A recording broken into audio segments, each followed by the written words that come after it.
Welcome everyone to the Grading Jupyter Notebooks webinar. We'll talk about grading Jupyter Notebooks manually and automatically in CodeGrade. And we have talked about Jupyter Notebooks already previously, for instance, in the Python webinar or in the data science webinar. But this is the first webinar where we focus solely on Jupyter Notebooks. And the reason behind that is that we see a lot of teachers using Jupyter Notebooks. They're getting really popular, and they are a little bit more tricky to grade automatically and manually than regular Python files, for instance.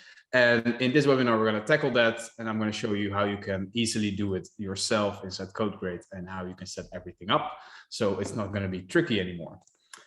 So today I would like to start off with a little bit of theory and background on what a Jupyter Notebook is, and just so you can understand why we do certain things with auto grading them.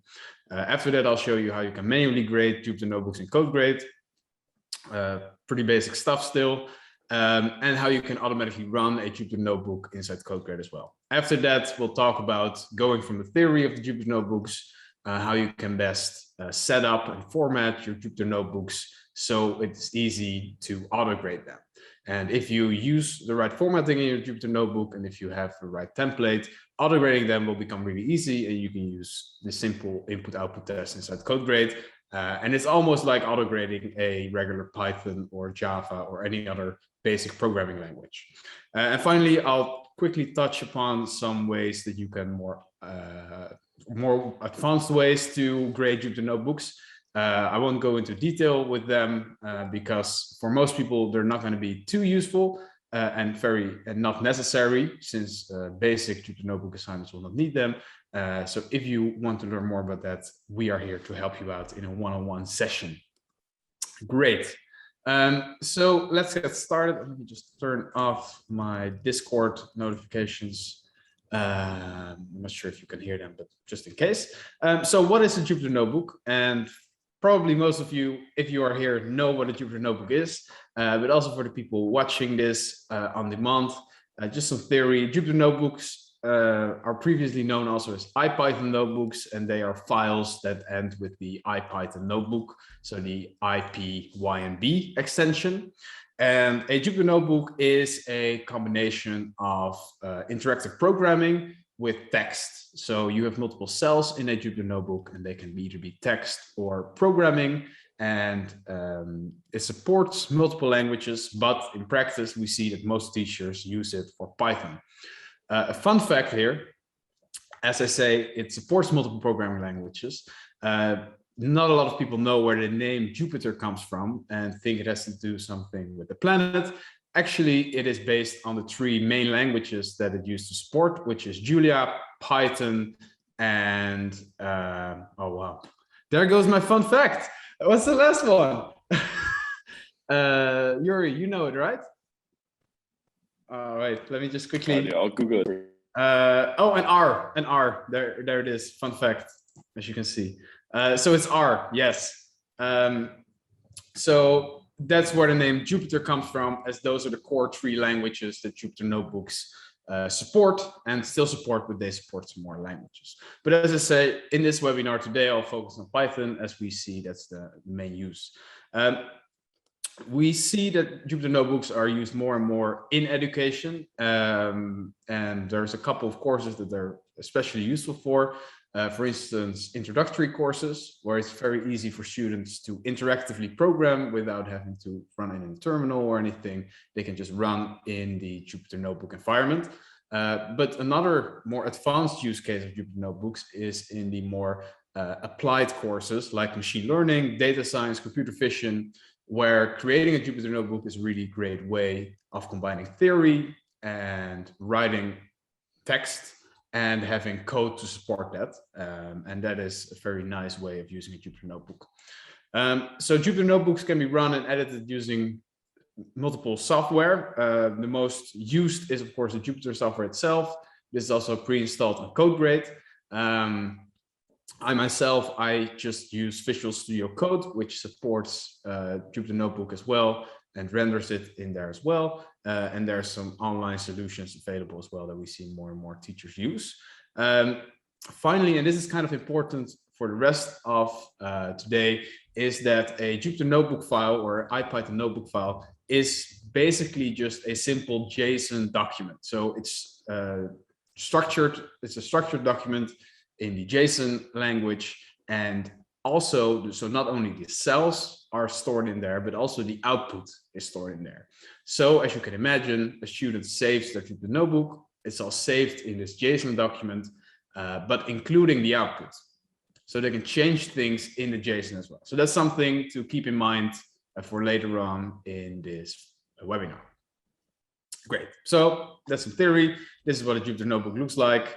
As you can see, this is one that is used in a more advanced course. In this case, some spectral analysis, as you can see.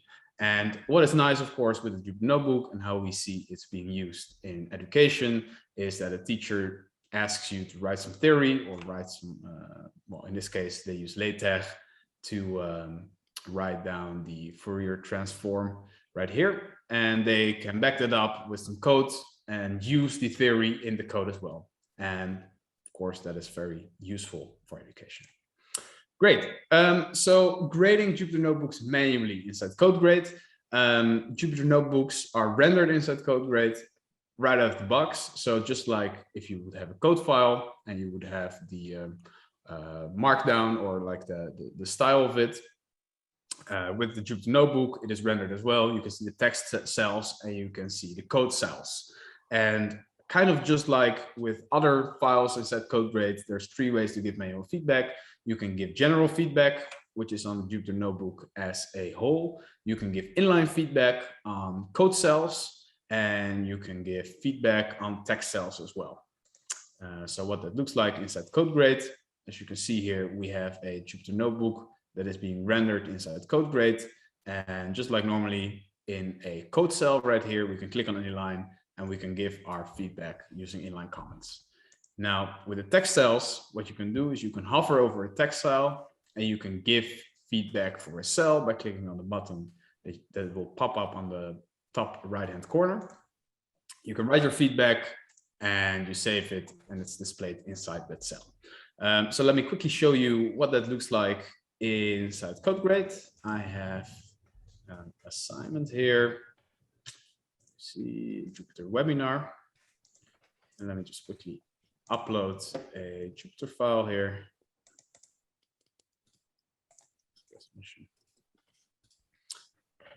So now, as you can see, the Jupyter file is rendered inside CodeGrade, and we can see the cells, the code cells, and the output. We can see text in between, and here we can also see the LaTeX and the markdown that is used right here in the text. So to give feedback on these text cells, we hover over, and you can see that if we hover over, we get the feedback button up here. We click on it, and we can give feedback over the text cell as a whole. Well done.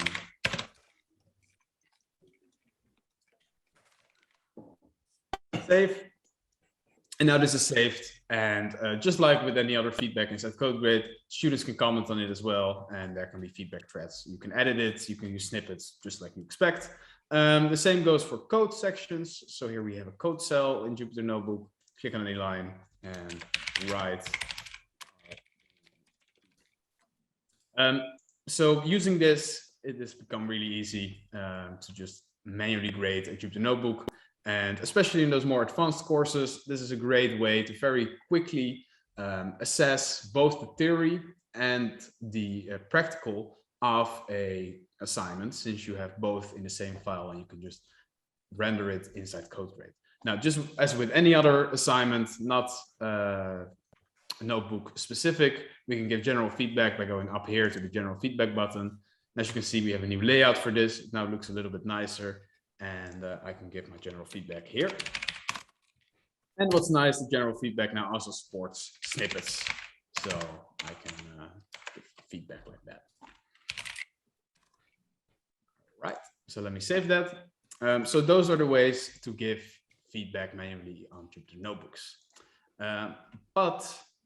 And that is to get back to the theory, as I mentioned before, are we grading the right output? Since a Jupyter Notebook, as I mentioned, is a JSON file, which also stores the output in itself, students can alter the output manually by opening the JSON file, or they can upload a outdated version with outdated output that is saved in the JSON, and they can upload that without running it before they upload it.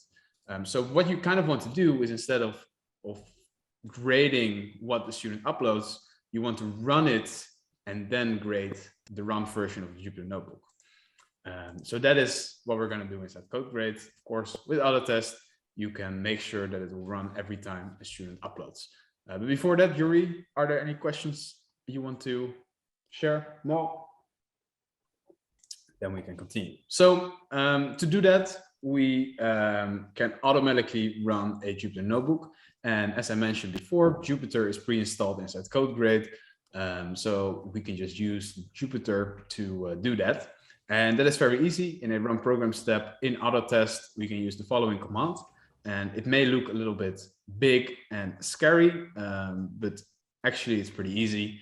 And I'll go over every individual part of this line. If you use this, you output the Jupyter Notebook, you run it, and you output it to the AT output folder, which means that it will show up in the code viewer under the Autotest output tab. And you can click on this to visually inspect the output and match it and see if it's the same as what the student has uploaded. So to go over this command, we just use the Jupyter program that is pre-installed in CodeGrade, and we use the MB convert function of it, which we'll also use later on in this webinar, which is very useful and which is used to convert a Jupyter Notebook file to other files or to run a Jupyter Notebook. And we run the Jupyter Notebook by using the execute flag right here. Pretty straightforward. We want to execute it, of course, and we have to say what we want to convert it to as we are converting it. In this case, of course, we want to just it to remain a Jupyter Notebook, so we want to convert it to a notebook. Later on, I'll also use this a similar command, and instead of to a notebook, I'll say to code, and then it will be to Python code, for instance, or to script. Then we have to define the output location, which in this case is the AT output folder, which is just a folder that is available inside CodeGrade and that you can use to display the output in the code viewer right here. And the name of the file is Jupyter in this case. We have to give the input. So this is the Jupyter Notebook that the student has added in. In this case, we call it Jupyter.ipython notebook. Again, this is something you can enforce using handling requirements in CodeGrade, so you can make sure that the students always upload a Jupyter.ipython notebook file. But of course, this can be a different name for your assignment, and you can also name this different if you want that too. Finally, we use the flag allow errors, which basically means that if there is an error somewhere in the code, we still try to execute the rest of the cells and we don't stop. If you don't add this, then it can be that there is no output here if there is an error in the code. So it's a big recommendation to add this. So now we've done this, let me show you how you can set this up inside CodeGrade for this assignment right here. So let me go to the editor here, go to Autotest, create a new Autotest, and add a level, add a category, and I created a rubric category run notebook, so we can run it. And then all we have to do is use the command that I just showed. So we run the Jupyter Notebook, and we give it a weight of 0. Well, we can give it a weight of 0, it doesn't matter. Of course, we can give it a weight of 0 if we don't want this to count towards the grade. So we use Jupyter.mb convert, and we want to execute. We want it to be to a notebook, output to be in the AT output folder, and let's just call it Jupyter again. So this is going to be the output file that we generate, and it is in the AT output folder.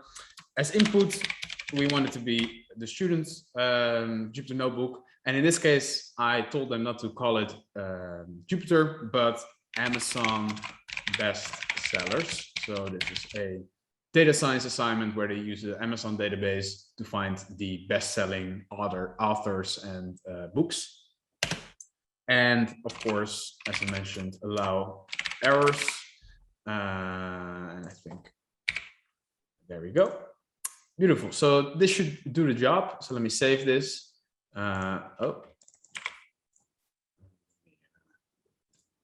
Because we only have one step, of course, it has to have a weight of 1. But if we add more steps after that, we can make it a weight of 0 again.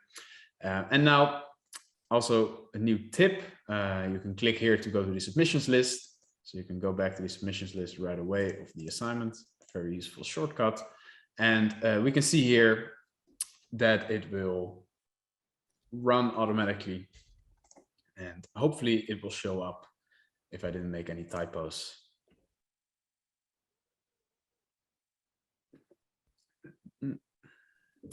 There we go. So now in the code viewer right here, underneath the student directory, we have a new directory called Autotest Output. And we can click here and we can see the Jupyter Notebook. And as we can see right here, there has been some mistakes that do not show up in here. So this is also why it's important to run a Jupyter Notebook, since the output can be different. Great. So, Yuri, any questions? Perfect. In that case, let's continue with the next part, the auto grading part, which I think is the most interesting. So again, to auto grade a Jupyter Notebook, we use the same convert method that I just used as well. And the reason for that is that a Jupyter Notebook simply has code cells, and during auto grading, of course, we want to assess these code cells. And the Jupyter Notebook has a great function that it can convert all the code cells to a valid Python script. So basically what you do is you go from IPython Notebook to a Python script. The nice thing is it just appends all the code cells underneath each other, and you can start assessing that. Then what I do is I run the Python script interactively. So using the Python -i method. And what you can then do inside CodeGrid, inside the IO test, you can compare and print, for instance, variables if you want to assess a specific variable that the student assigned, or you can use functions that the student assigned for unit testing purposes. So this makes it very easy to assess individual parts of a Jupyter Notebook that a student has handed in. But of course, to do this, you do have to set up the notebook in a specific way. Since you want to, there we go, yes. We want to assess a specific variable, or we want to assess a specific function. So to do so, we have to tell the students that they save their answer in a specific variable that we predefine, so that we can assess that variable. If it is named differently, of course, we cannot assess it. The same goes for the functions. We're kind of unit testing the functions, but using CodeGrid, we need to know that the student uses a specific function name so that we can assess it. Finally, of course, it is also possible that the student does not define functions or variables, and the Jupyter Notebook assignment is a little bit smaller, so that the answer is the entire sequence of all the code cells appended after each other. Of course, this results in only one output per Jupyter Notebook file, since if you run that, there will always be the same outputs depending on the input, of course, but you only assess one functionality of it. It is still possible to parse different elements of this output, of course, like up here. Most times, this is something that is maybe possible for smaller assignments, but if your assignment is a little bit bigger, if you want to assess multiple assets of the same assignment, you want to do this method with predefined variables or predefined functions. Two ways to enforce this on your students. The first one, and that is the one I recommend and prefer, and that is something that works really well with Jupyter Notebooks, is to give your students a template Jupyter Notebook.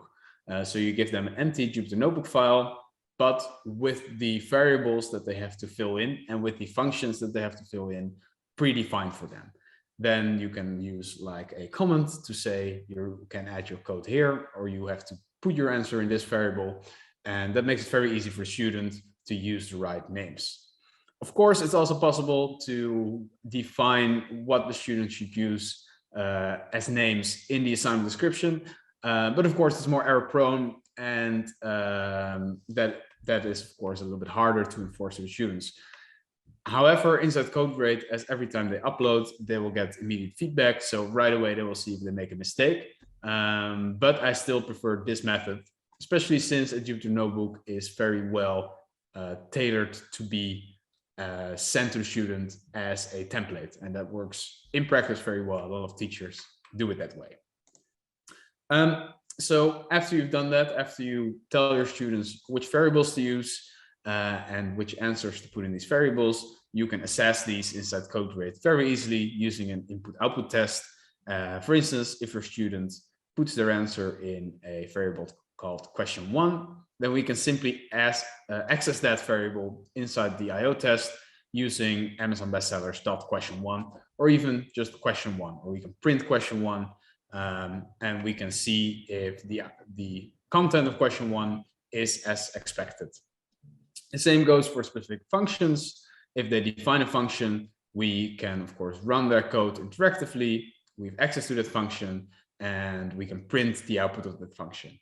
And since the input of these IO tests, we're just using Python interpreter here. So all the input is valid Python code. So in this case, we can even add some Python code above here. Make some calculations and use that as input for the student. So just to give you the idea of what you're doing here. I'll set this up for you right now by creating them. So first step is to, again, convert the Jupyter Notebook, of course, to a regular Python script. So let me do that right here. Go back to the setup. My internet is kind of slow here. Stop this. And I just realized that I have to put in a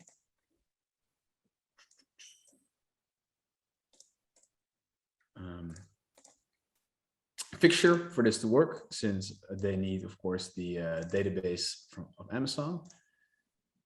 Data science, there we go. Yes. And let me just simply move that.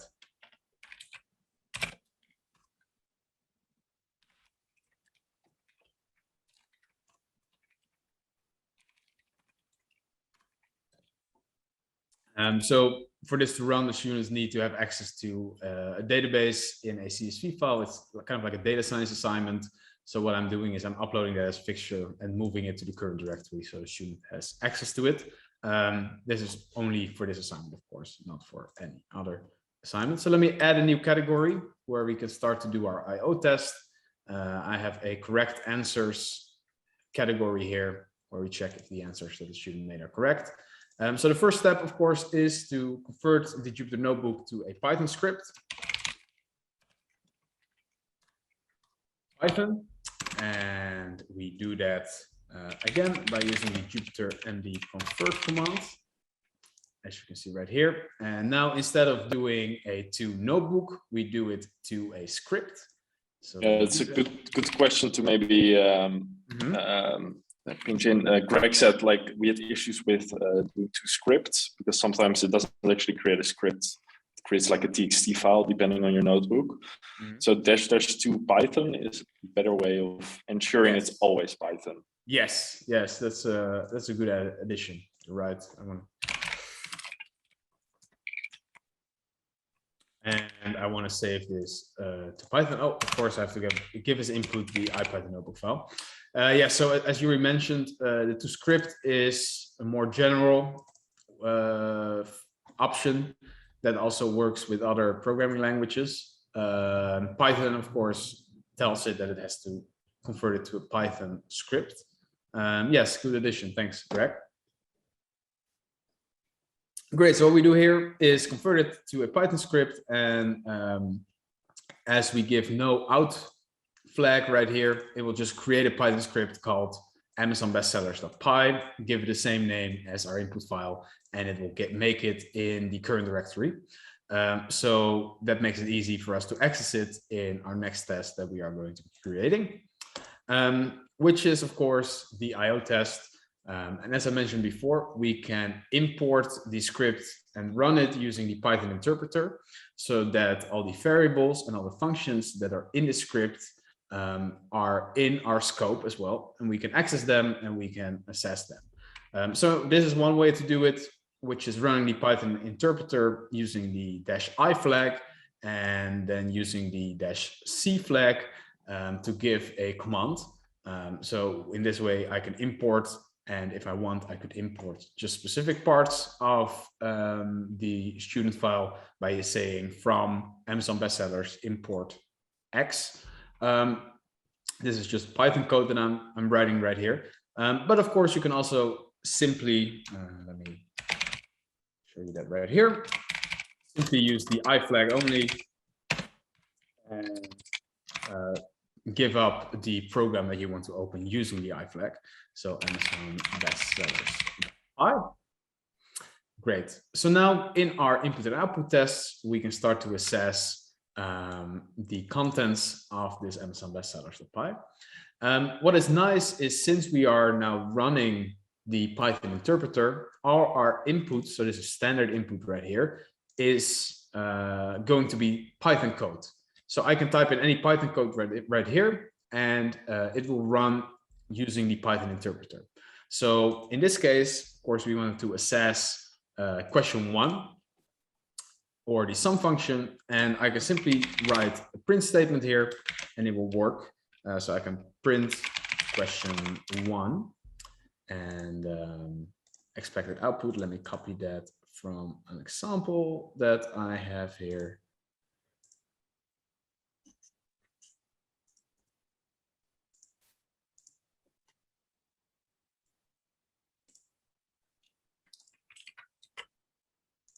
And there we go.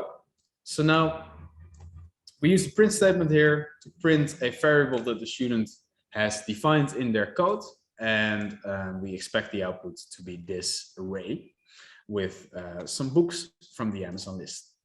Now, this is the way to assess individual variables. As I mentioned before, we can also do functions. So this is a variable function, and it works the same way. We can first, as I mentioned before, we can maybe assign a different variable. A is 1 plus 4, and we can use a sum function again, which is called sum function, which is a function that is defined in the student file, and we can say 1 plus 5, which is A, and we expect the output to be 6 here. So as you see, simple Python code, and the expected output is just what it outputs. So let me save this and run this so you can see how that works. And let's hope I again didn't make any typos. We can go back to the student code, and I can show you what this looks like in the code. So in the student code, here we define question 1, which is a simple regular variable that the student defined, and we put some content in it. In this case, the first 10 of the list bestsellers, and then all the way at the bottom here, we simply define a sum function, which is the sum of A plus B. And again, this is a very simple, just a regular Python function, and we can assess both of these. So let me go to auto test here. Of course, first it's gonna convert again and output it to the code viewer. So now first it converted the Jupyter Notebook, and that all worked well. So as you can see, it created a file amazonbestsellers.py, and I did make name question 1.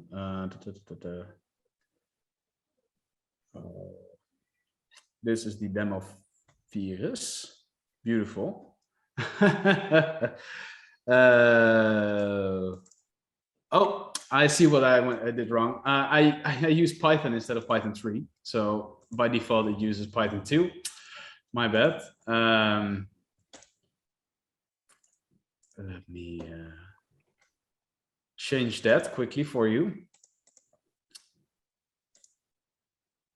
So of course, CodeGrade just uses the regular Python 2 and Python 3 programs. So in this case, I have to define it as the Python 3 code, and I use the function that is new to Python 3. So let me open the code again and see if the auto test runs right now. So maybe it's a good moment to fill the time, Yuri. Any questions? No, not really. All right. Well, let's hope. It's all very clear, Devin. I was in the chat. I was talking about the Christmas hat we have on the logo.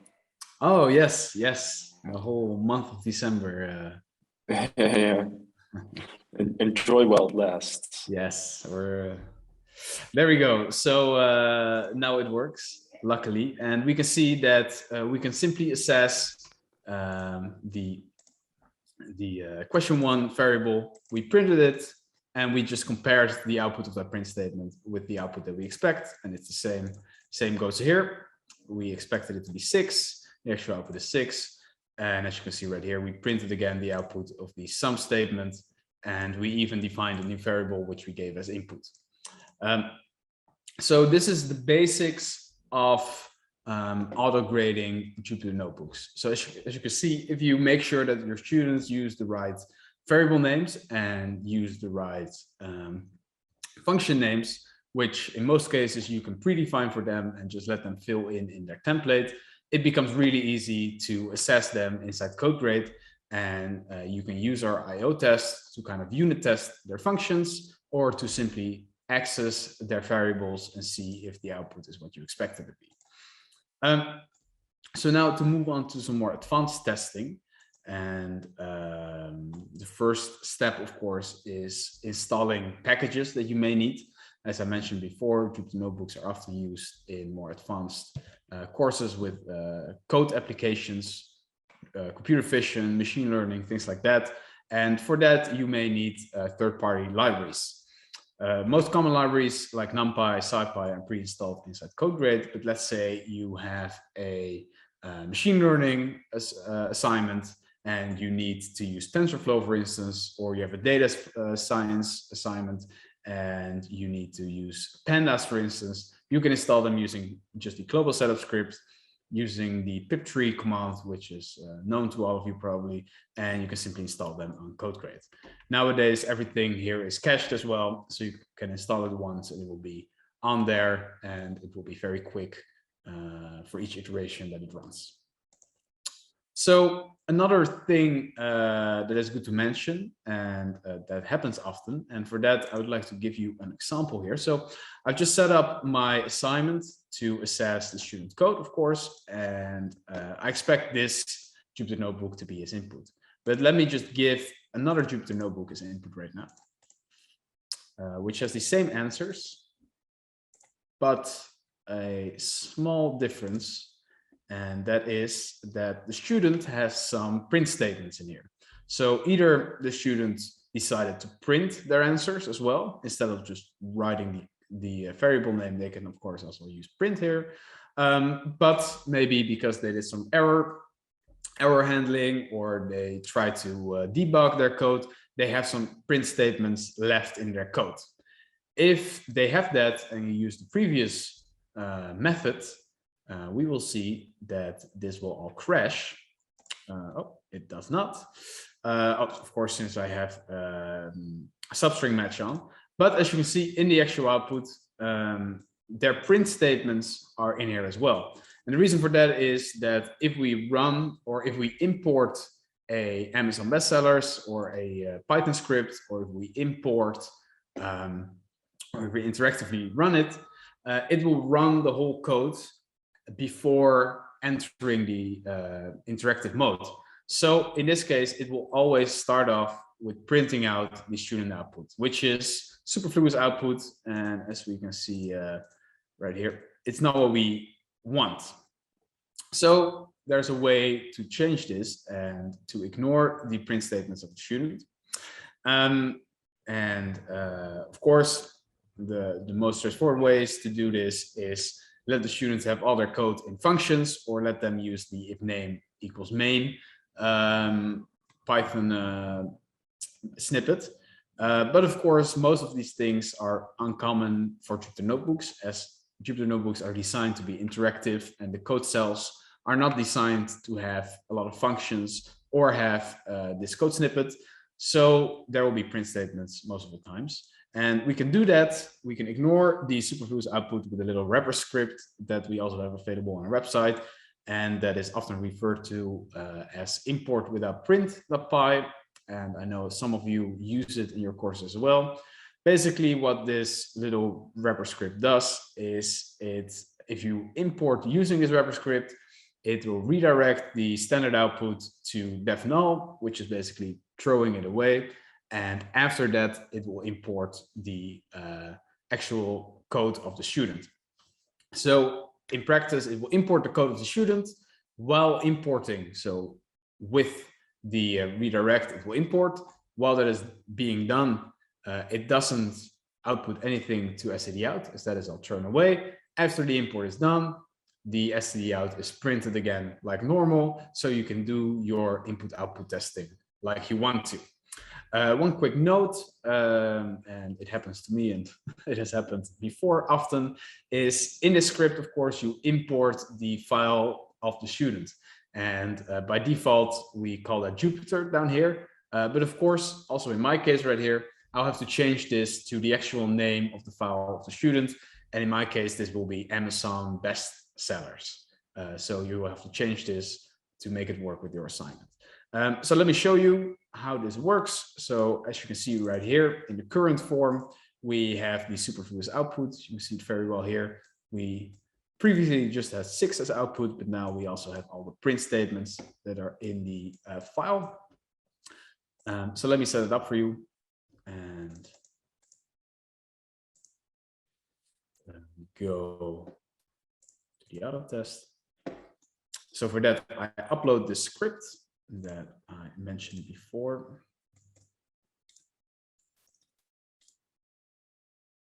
Import without print.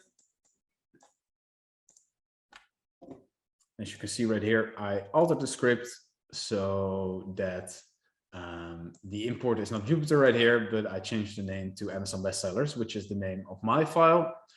I upload this, and well, it can just simply stay. Well, let me just move it here. I'll move it to the current directory.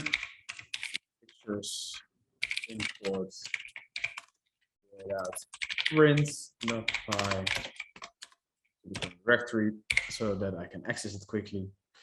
And now, if I go down here to our input-output test, I can change this to using that. So now I do need to use the previous command that I mentioned with the -c flag, and I can say from import without print import star. This will import everything from import without print. And of course, since in the student setup script, I moved the import without print fixture to the current directory, I can access it simply like this. So that makes it very easy. One quick thing I have to change now, though, as the scope changes a bit. We don't run the interactive mode right away with our student file, but we import it like this. We will have to access it in the student file. So instead of just accessing question 1 right away here, we have to put here Amazon bestsellers dot question 1. So make sure to change that if you're using the script. And the same goes for the function here. We can access the function within the Amazon bestsellers library that we import. So let me run this now. And if I didn't make any typos, we can see that in the output here, even though the student has print statements, those print statements will be ignored while importing it. and the actual printing in the interactive mode. So this print will still work. So we'll have to wait again. No more questions, right, Yuri? All right. Maybe we should have elevator music for that runs automatically when you run a new auto test.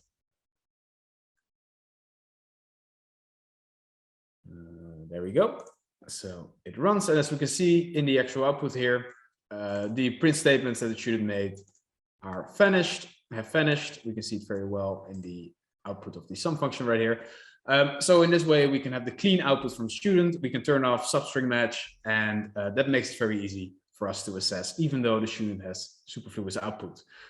So only if you are using templates and you know for sure that students do not have superfluous output using print statements, I recommend you to use this little wrapper script. It will not change anything in the way that you assess it, but it will make sure that if the student has a print statement and if you do not have substring match turned on, that not the whole code or not the whole auto test will fail for them. So finally, two last things. Some people use MBGrader to grade Jupyter notebooks, and we think that's a great tool.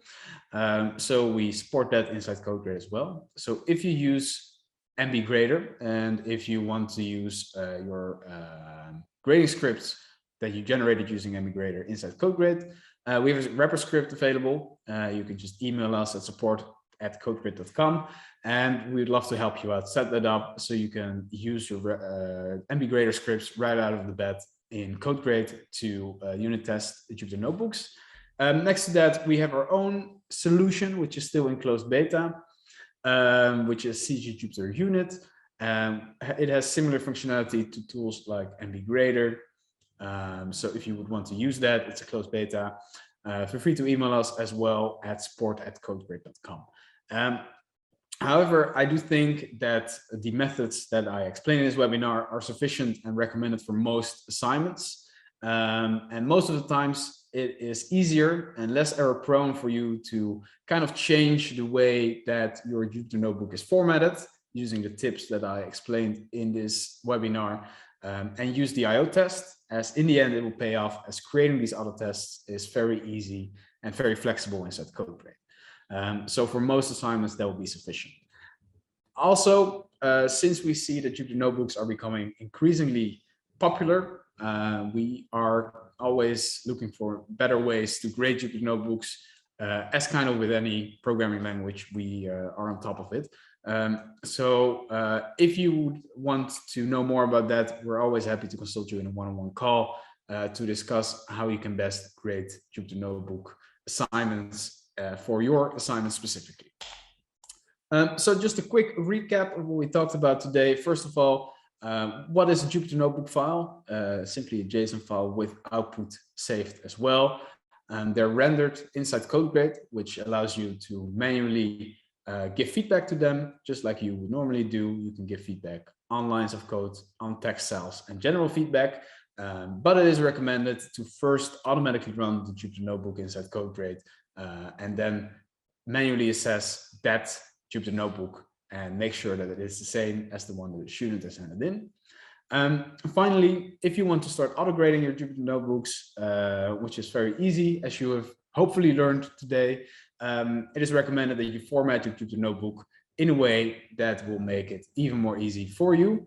But of course, if you want to use tools like MBGrader or unit test your Jupyter notebook, it is possible, and we are here to consult. That's it. Well, I could have done it in 1 minute, I think. Why the whole webinar? This was it. All right. Thanks everyone. Thank you. Thank you so much, Devin, for the very elaborate introduction into grading Jupyter notebooks. I hope it's very useful. Hopefully, we'll use this. Yes. I think Jupyter notebooks are a great tool.